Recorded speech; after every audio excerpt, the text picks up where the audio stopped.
Posible kung ika nga made in the Philippines, gawa dito sa Pilipinas, hindi galing sa China yung hinihinalang peking bigas na inirereklamo sa Davao maging dito sa Metro Manila.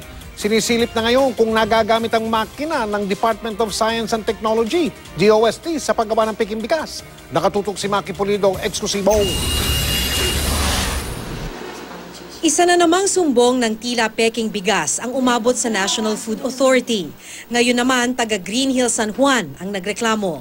Ang ilang butil daw ng sinangag na ito ng pisilin ay nadurog na parang chalk.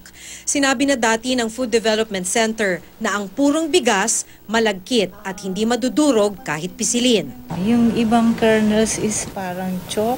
Sa mga indikasyong nakita ng NFA, tila gawa raw sa Pilipinas ang peking bigas.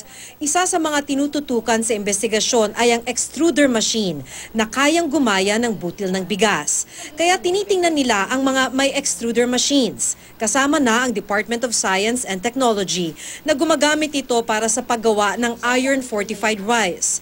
Pero paliwanag ni Administrator Renan Dalisay, gusto lang nila ma-rule out agad ang bigas mula sa programang ito para hindi pagdudahan ng mamimili ang iron-fortified rice. Sabi ng DOST, posibleng extruder machine ang gamit ng namimeke ng bigas. Pero iba raw ang prosesong gamit ng Food Nutrition and Research Institute o DOST FNRI. Nagdadala ng bigas na nanggagaling sa Bansalan, Davao. So we are zeroing on that. Kung may reklamo sa nabiling bigas, tumawag lang sa hotline ng NFA. Maki Pulido, nakatutok, 24 oras.